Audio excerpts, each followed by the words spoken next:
أعوذ بالله من الشيطان الرجيم. Salam alaikum. Salut mes chers amis.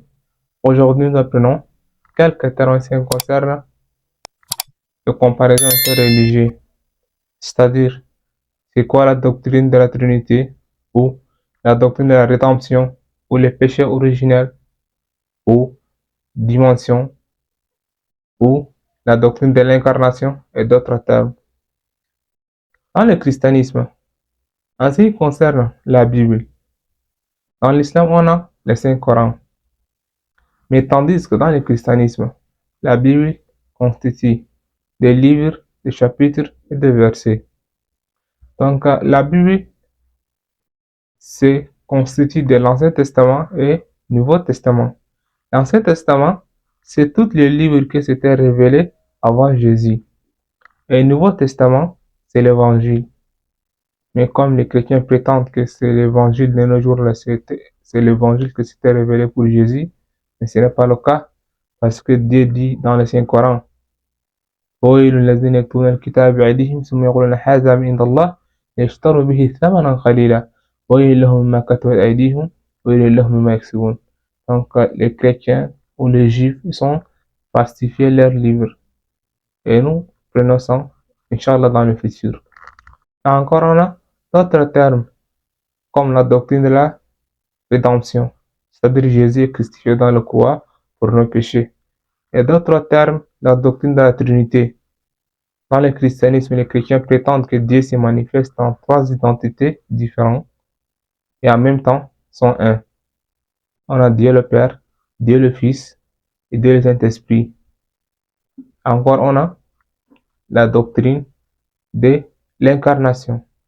Et encore, on a la doctrine des péchés originels. C'est-à-dire chaque personne, lorsqu'elle vient dans sa vie de Siva, donc automatiquement, même s'il est encore enfant à l'âge de 2 mois, il a un péché.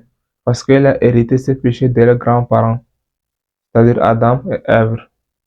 Encore, parmi les termes que nous devons prendre, on a les groupes. On a dans le christianisme 3 groupes principaux. On a les groupes de l'église grecque orthodoxe, on a encore l'église catholique, on a encore l'église protestante. Mais il y a trop de contradictions dans le christianisme. Dans l'église grecque orthodoxe et l'église catholique, la Bible c'était constitué de 73 livres. Mais tandis que dans l'église protestante, la Bible c'était constituée de 66 livres. Vous voyez, non? 7 livres de plus. C'est ce qu'Allah dit dans le Saint-Coran. ولو كان من عند غير الله لوجدوا فيه اختلافا كثيرا. صدق الله العظيم. Et dans ces 3 groupes principaux, parce qu'on a d'autres groupes même comme les témoins de Jéhovah, mais on a 3 groupes principaux. Dans le christianisme, dans l'église grecque orthodoxe et l'église catholique, l'Ancien Testament se constitue de 46 livres et le Nouveau Testament de 27 livres. Tandis que dans l'église protestante, l'Ancien Testament c'est 39 livres seulement et le Nouveau Testament c'est 27. Vous voyez, non? Donc la plupart des chrétiens catholiques, ils sont là au niveau du Vatican. Ça c'est leur base. Et les chrétiens grecs orthodoxes, ils sont là au niveau de l'Égypte et certains là au niveau de Russie. Et en ce qui concerne les chrétiens protestants, ils sont là partout au niveau des pays d'Amérique, du Nord, du Sud, ou au niveau de l'Europe, etc. Et on a d'autres termes, on dit la Bible s'est traduite en plusieurs langues. Parce que c'est quoi? Jésus parle en langue araméen hébreu.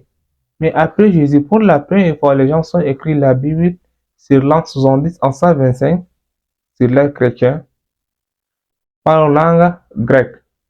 C'est le livre de Marc, c'était écrit pour la première fois. Mais c'était traduit en plusieurs langues. Et parmi ces traditions, on a la tradition de roi James ou King James. On a encore la tradition de Louis II. Et en ce qui concerne les traditions arabes, c'est-à-dire on a Tarjamat al-Vandai, ou Tarjamat al-Kasulukiya, ou Tarjamat al-Hayat, C'est-à-dire, on a les traditions de Van Dyck, les traditions des catholiques et d'autres traditions même. Donc voilà quelques termes qui concernent la comparaison interreligieuse. Donc Inch'Allah va nous aider dans le futur. Merci de votre temps.